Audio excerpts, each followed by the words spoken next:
यह उस समय की बात है जब प्रभु यीशु यहूदिया से गलील को जा रहे थे। तो मार्ग में वह सुखार नामक सामरियों के एक नगर तक आए, और जब वह चलते चलते थक गए तो वहां पर एक कुएं के पास बैठ गए, जिसे याकूब का कुआं कहा जाता था। उस समय प्रभु के चेले उसके साथ नहीं थे, क्योंकि वह भोजन लेने नगर में गए थे। दोपहर के समय एक सामरी स्त्री जल भरने के लिए उस कुएं पर आई। प्रियो, वह स्त्री दोपहर के समय नगर से दूर जल भरने इसलिए आई थी ताकि वह लोगों से अपने आप को छुपा सके। उसे डर था कि लोग उसे ताना ना मारने लगे, उसे कोसने ना लगे, क्योंकि प्रियो, समाज में उस स्त्री का नैतिक जीवन अच्छा नहीं था। इसलिए वह ऐसे समय में जल भरने आती थी जिस समय कुएं पर कोई ना हो, ताकि वह सारी अपमानजनक बातों से जो उसके विषय की जाती है बच सके। लेकिन प्रभु चाहते थे कि उसका भी उद्धार हो सके, इसलिए प्रभु उस कुएं के पास बैठ गए ताकि उस स्त्री को भी राज्य का सुसमाचार सुना सके। आगे हम देखते हैं प्रियो कि जब वह स्त्री कुएं के पास आई तब यीशु ने उससे कहा, मुझे पानी पिला। इस पर उस सामरी स्त्री ने कहा, तू यहूदी होकर मुझ सामरी से पानी क्यों मांगता है? यहाँ एक बात ध्यान दे प्रियो कि सामरी लोगों में और यहूदी लोगों के बीच 400 साल पुराना झगड़ा और द्वेष चल रहा था, और यहूदी लोग सामरी लोगों को जरा भी पसंद नहीं करते थे। यहाँ तक वह किसी सामरी से बात भी नहीं करते थे। सामरी लोगों को यहूदी लोग घृणा और ईर्ष्या की दृष्टि से देखते थे। इसलिए जब प्रभु यीशु ने, जो एक यहूदी था, उस सामरी स्त्री से बातें की तो उस सामरी स्त्री को आश्चर्य हुआ कि यह एक यहूदी होकर मुझसे क्यों बात कर रहा है। प्रियो, हमारा प्रभु सबसे प्रेम करता है। उसे किसी की जाति, धर्म, संप्रदाय से कोई फर्क नहीं पड़ता है। आप चाहे ऊंची जाति के हो या नीची जाति के हो, आप कोई भी क्यों ना हो, प्रभु आपको बचाने आया है और वह आपसे बहुत प्यार करता है। आप यह ना सोचें कि मैं तो बहुत ही नीची जाति से आता हूँ, तो क्या प्रभु मुझसे प्यार करेगा? प्रियो, प्रभु ने हमको बनाया है। उसने जातियां नहीं बनाई, जातियां मनुष्य के द्वारा बनाई गई है। उसने जब मनुष्य को बनाया तो उसे अपने समानता व स्वरूप में बनाया। आप जैसे भी हो, प्रभु आपसे प्यार करता है। भले ही दुनिया के लोग आपको तुच्छ समझे, लेकिन प्रभु की दृष्टि में आपका मूल्य अनमोल है। हम इस घटना में देखते हैं प्रियो कि प्रभु ने जातियों के भेद को नाश करने का प्रयास किया है और यह बताया है कि वह इस दुनिया में सबके लिए आया है। इसलिए प्रियो, मसीह में आने के बाद सब एक समान हो जाते हैं। मसीह में ना कोई बड़ा होता है और ना कोई छोटा, ना कोई ऊंचा होता है और ना कोई नीचा। प्रभु ने सबको एक समान कर दिया और सबको समान रूप से प्यार करता है। तब आगे हम देखते हैं प्रियो कि जब वह स्त्री प्रभु यीशु से कहती है कि तू यहूदी होकर एक सामरी स्त्री से जल क्यों मांगता है, तब प्रभु यीशु मसीह उससे कहते हैं कि यदि तू परमेश्वर के वरदान को जानती और यह भी जानती कि वह कौन है जो तुझसे कहता है मुझे पानी पिला, तो उससे मांगती और वह तुझे जीवन का जल देता। तब उस सामरी स्त्री ने कहा, हे प्रभु, कुआं तो इतना गहरा है और आपके पास बाल्टी भी नहीं है, फिर आप कैसे मुझे यह जीवन देने वाले जल को दोगे? प्रियो, यहाँ यीशु अनंत जीवन के जल की बातें कर रहे थे, जो प्रभु यीशु स्वयं थे, जिसे वह स्त्री समझ नहीं पाई। प्रभु यीशु मसीह ने उससे कहा, अगर तुम इस कुएं का पानी पियोगे तो तुम्हें फिर से प्यास लगेगी, लेकिन मैं जो पानी तुम्हें दूंगा उससे फिर तुम अनंत काल तक प्यासे ना होगे, वरन मेरे द्वारा दिए जाने वाला जल उसमें एक सोता बन जाएगा जो अनंत जीवन के लिए उमड़ता रहेगा। तब उस स्त्री ने बड़ी उत्सुकता से प्रभु को कहा कि हे प्रभु, वह जल मुझे दे ताकि मैं फिर प्यासी ना हूं और ना मुझे जल भरने इतनी दूर आना पड़े। वह स्त्री अब भी भौतिक जल के बारे में सोच रही थी, क्योंकि वह नहीं चाहती थी कि उसे हर दिन उस कुएं पर जल भरने के लिए आना पड़े और भारी घड़े को सिर पर रखकर घर तक ले जाना पड़े। वह समझ नहीं पा रही थी कि जिस जल की बात प्रभु यीशु मसीह कर रहे हैं वह आत्मिक जल है। वह उन सारी आशीषों के बारे में कह रहा था जो एक मनुष्य को यीशु पर विश्वास लाने के द्वारा मिलती है। तब आगे हम देखते हैं प्रियो कि प्रभु यीशु मसीह उससे कहते हैं कि जा अपने पति को बुला ला। तब वह स्त्री प्रभु से कहती है कि मैं बिना पति की हूँ। प्रभु यीशु उससे कहते हैं कि तू ठीक कहती है, तेरा कोई पति नहीं है, क्योंकि तू 5 पति कर चुकी है और जिसके पास तू अभी भी है वह भी तेरा पति नहीं है।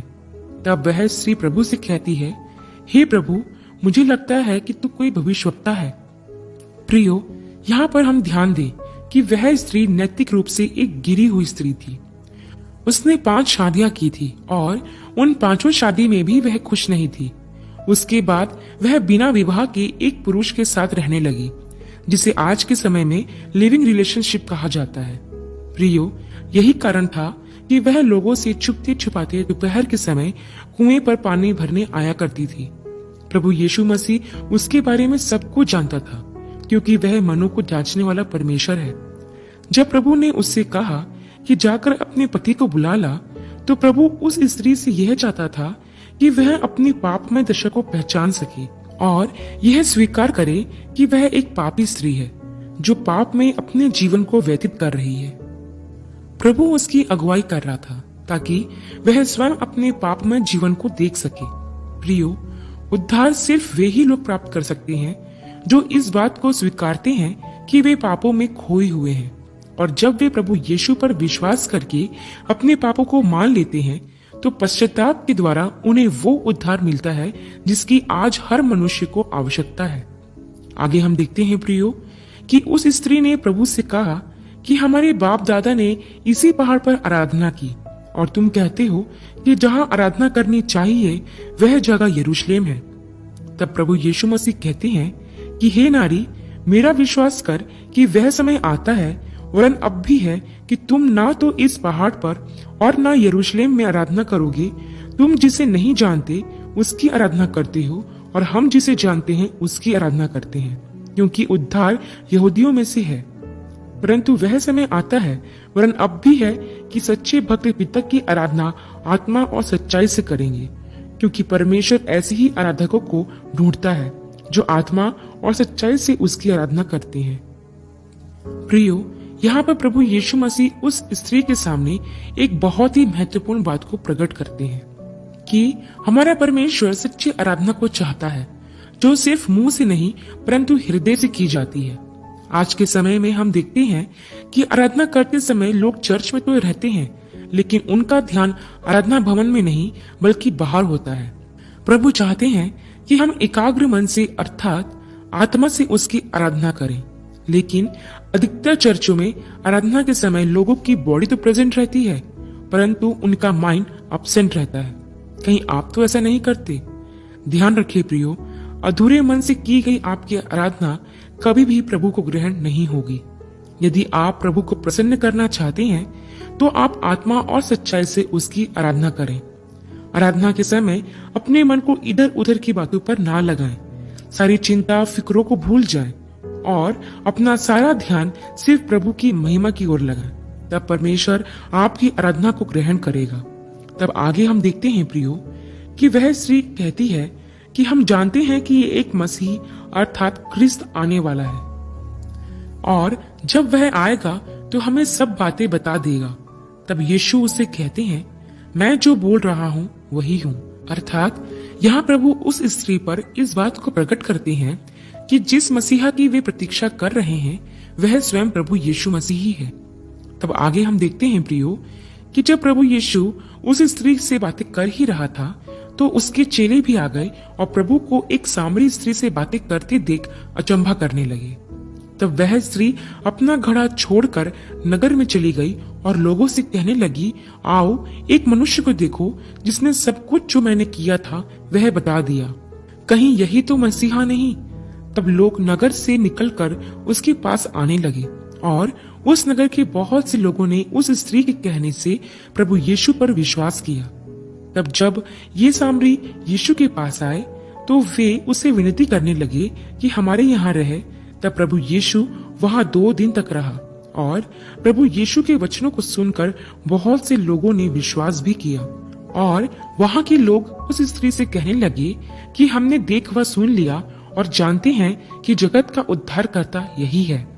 फिर 2 दिन बाद यीशु वहां से निकलकर गलील को गया। प्रियो, बाइबल हमें बताती है कि इस पूरी घटना में प्रभु यीशु मसीह का उस नगर में आना कोई इत्तेफाक नहीं था। यह प्रभु की इच्छा और योजना थी कि उस स्त्री का तथा उस नगर के रहने वालों का उद्धार हो, क्योंकि वह लोग पापों में खोए हुए थे। तभी तो उस नगर की वह स्त्री कुकर्म में पड़ जाती है और 5 पति कर लेती है। प्रियो, प्रभु को ना जानने वाले लोगों का हाल यही होता है। वह पाप पर पाप करते जाते हैं और उन्हें इसकी जरा भी समझ नहीं होती है। लेकिन प्रियो, हमारा प्रभु दयालु है। वह नहीं चाहता कि कोई भी नाश हो।